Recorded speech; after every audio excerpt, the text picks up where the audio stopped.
These phrasal verbs don't just help you sound more fluent, they also help you think in English. So when you're speaking, your words flow naturally and confidently. Hey everyone, welcome back to English with Kat Presents. Upon the request of some of my subscribers, today we are going to be tackling one of the most important things for English fluency, phrasal verbs. Don't forget, if there is a topic that you would like me to make a video about, you can always request it down in the comments below. If you've ever felt confused or struggle to understand native English speakers when they talk, there's a big chance that phrasal verbs are the problem. They pop up in almost every conversation, and they don't always make a lot of sense. But don't worry, once you learn them, you'll be able to recognize them a lot easier and use them to sound more natural in your conversations. For this video, I searched all over for the most commonly used phrasal verbs in English conversations. And the ones that we're going to look at come up again and again. So if you want to improve your English listening skills and speaking skills, these are a great place to start. Let's begin. Our first phrasal verb is look into. To look into something means to research or investigate it. This is used when someone is trying to find more information about something, and it's normally used in a professional manner, but it can be used in casual conversations too. For example, someone trying to choose which university to go to might say, "I'm looking into different universities for my master's degree." This means they're researching which different universities might be a better fit for them. Or another example, "I'll look into that problem and I'll let you know what I find." Moving on, we have go on. If something goes on, that means it continues. This one is great for when you're telling stories. If someone is telling you something and they stop in the middle of their sentence, you might encourage them to continue by saying, go on, I want to hear the rest." For example, "The meeting will go on until noon," or "She told me to go on with the story." In sentences that you use the word continue, you can replace it with go on. Next up is figure something out. To figure something out means you find a way to solve a problem. This one is useful to use when you're trying to understand something. For example, if you have a tricky math problem, you could say, "I need some time to figure this out." Or if you want to fix your broken laptop, you could say, "I need to figure out how to fix my laptop." And last example, "She finally figured out the answer to the puzzle." Now let's talk about the phrasal verb bring up. To bring something up means to say something in a conversation. It's all about introducing a new topic in a discussion. For example, you might bring up an idea in a meeting. This means you might say a new idea. This phrasal verb is useful for both casual and formal conversations. Another example, you brought up a lot of interesting points in the meeting.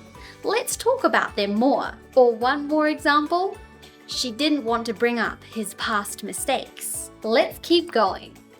Our next phrasal verb is take off. Take off actually has two meanings. The first meaning is to remove something, like a jacket. You might hear someone say, "Take off your sunglasses when you're inside." The second meaning is that a plane leaves the ground. When boarding a flight, an announcement might say, "We'll take off shortly." Two more examples. "Please take off your shoes when you come into the house." Or, "The plane will take off in 10 minutes. Now what about put on?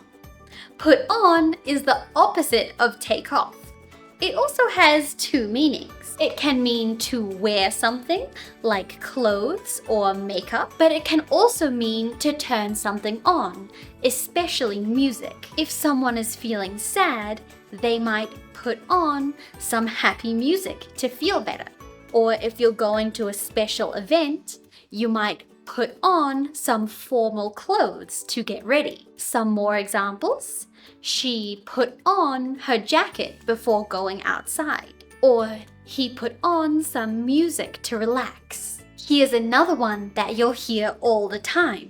Hold on. This phrasal verb is commonly used in conversations to ask a person to wait for a moment. If you're on the phone and you need to go do something for a second, you might say, hold on, I'll be right back. But hold on also has another meaning.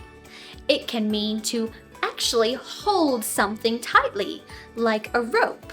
For example, she held on tightly to the roller coaster as it went up and down. Or one more example, hold on just 1 second, I'll be right back. Our next phrasal verb is run out of. This one is used when something is completely gone, whether it's food, money, time, or even energy. This one is useful in daily life when talking about how much of something you have left. If you're baking and you realize you have no sugar left, you can say, I've run out of sugar. Another example, we ran out of milk, so I had to go to the store. Or, I'm running out of time to finish this project. Or even one last one, I'm so tired, I'm really running out of energy. Our next phrasal verb is to come up with. This means to think of something. This phrasal verb is all about getting new ideas and creating solutions to problems. If you need to think of how you're going to do something, you might say, I need to come up with a plan. Another example, she came up with a great idea for a business. And finally, we have call off. To call something off means that it is cancelled. It's not going to happen anymore.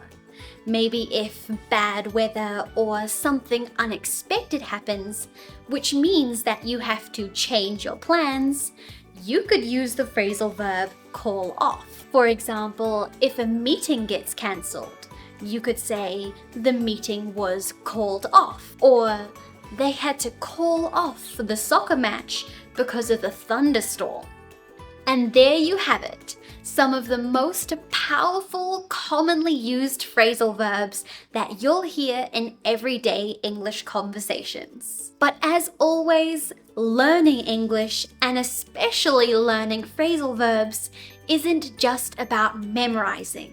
It's all about using them. So take what you've learned today and use them in your daily conversations, or even write them down in your journal. The more you use them, the more automatic they become. If you enjoyed this lesson and it helped you feel more confident using phrasal verbs, don't forget to give this video a like.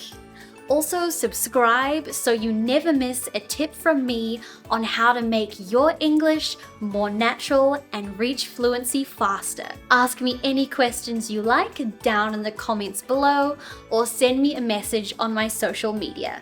I'll see you guys in the next video. Bye!